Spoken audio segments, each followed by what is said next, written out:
looks like the bigwigs in charge of the Marvel Cinematic Universe are starting to have a bit of a hard time, and as a result, they may just be making some big old changes to the MCU's trajectory. I'm Adam Andrews with Top 10 Nerd, and let's talk about that. Ever since Marvel started independently producing its movies with 2008's Iron Man, they were practically unstoppable for a little over a decade. As we all know, that reached its peak with the $2.8 billion success of 2019's Avengers Endgame. By that point, Marvel had earned nearly $30 billion over 32 films. Since then, things have been on a very upsetting decline. Marvel's current troubles can really be traced back to 2020 when the COVID pandemic resulted in a panic to help boost Disney's stock price back up. And the way they tried to do that was with an endless stream of interconnected Marvel content for Disney+. The plan was basically that there would never be a halt in superhero content, with either a film being released in theaters or a new television series streaming at any given moment.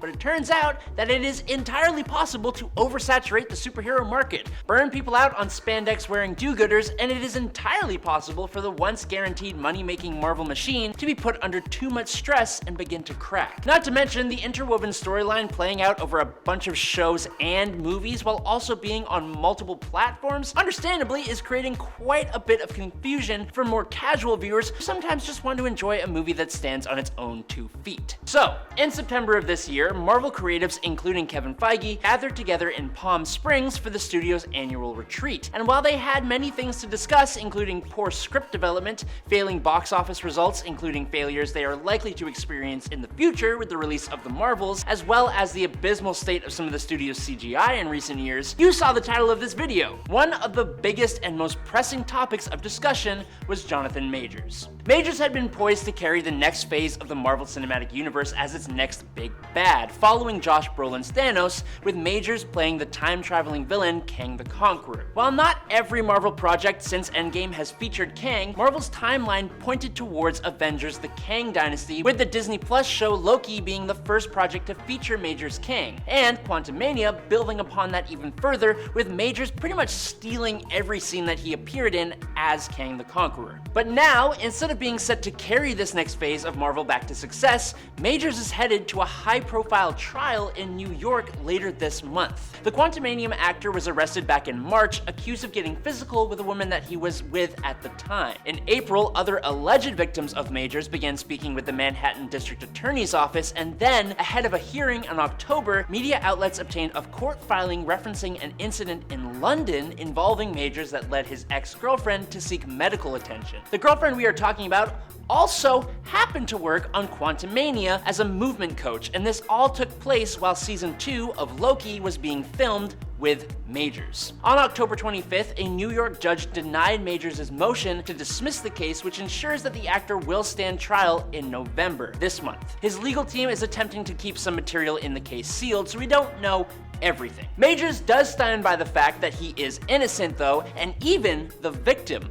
And given what we have seen and know so far, it's really hard to say which way it's gonna go. On the Disney executive side of things though, they initially were confident that they could get by playing a waiting game to see what happens, given that Avengers: The Kang Dynasty wasn't expected to begin shooting until early 2024. But things aren't looking good. With everything I just explained, Majors was also dropped by his publicists and managers. He still remains a client at the agency where he landed after CAA parted with him, but apparently CAA parted with him for his, quote, brutal conduct towards their staff, according to sources. And that was before any of the arrests took place. Which brings us to what is Marvel going to do? A studio source has said that regardless of the actor's legal issues, Marvel already considered moving away from Majors leading this next MCU phase because of the box office performance of Quantumania, which was not good. But you see, Majors was really freaking good in Quantumania, and honestly in every project he's appeared in, including this new season of Loki. He's a big presence in the MCU, and that presence has only been reinforced, especially with the finale of Loki Season 2, which will be out on November 9th, apparently setting up Majors for the next Avengers movie. On top of that, the studio was denied any chance to rewrite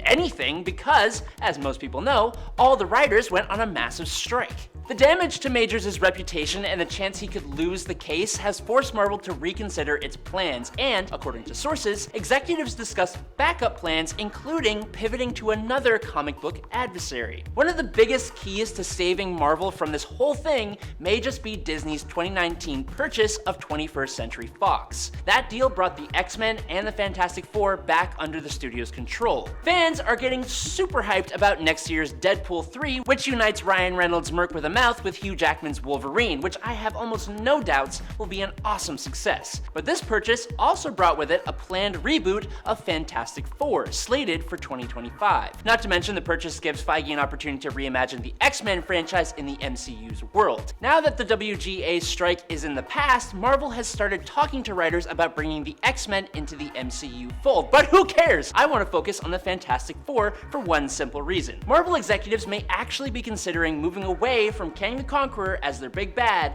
and may instead be looking toward none other than Doctor Doom to lead the charge of villainy, and honestly, depending on who they cast, of course, I'm so here for it. Considering Doctor Doom's involvement in all the comic book adaptations of Secret Wars, which is the title of the big Avengers movie that this phase is leading to, I can 100% see the MCU using Kang to lead into Doom, and there are lots of ways they can do it. Doctor Doom and Kang in the comics are actually not too far removed from one another. It was first introduced in Fantastic Four Annual Number 1 that Kang believed he was actually descended from Doctor Doom himself. The two met in space after both being defeated by the Fantastic Four, and Kang explains how he stole his time machine from his ancestor, Doctor Doom. No one ever seemed too interested in picking up on that idea though, so it was mostly one of those, hey, it could be true kind of things that got kind of forgotten about. In Marvel Superheroes Secret Wars number 1, Doom turns down an offer from the supervillains to be their leader, and Kang is basically like, yeah, I might be his descendant, but I don't care, and he tries to attack him with a big old laser, which resulted in Secret Wars number 4 when Doom ordered the robot Ultron to destroy Kang. And then in Fantastic Four number 273, John Byrne revealed that Reed Richards' dad, Nathaniel, had built a time machine before Doctor Doom ever did. So now Kang was actually a descendant of Nathaniel Richards, and that's who his ancestor who built a time machine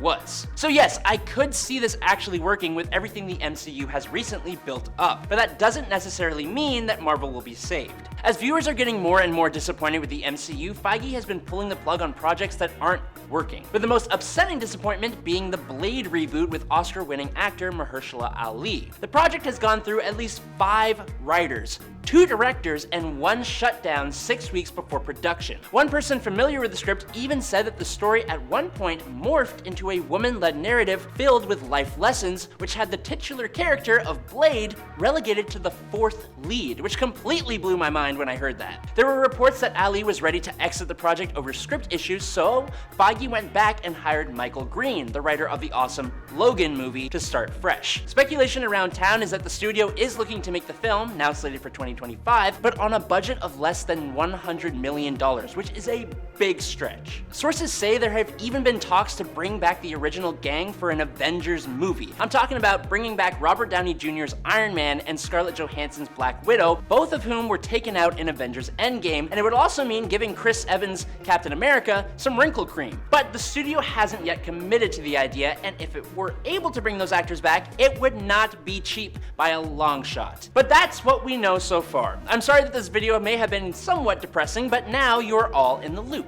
Thank you guys so much for watching. I'll catch you all on the flippy flop. Stay safe, and peace out, you nerds!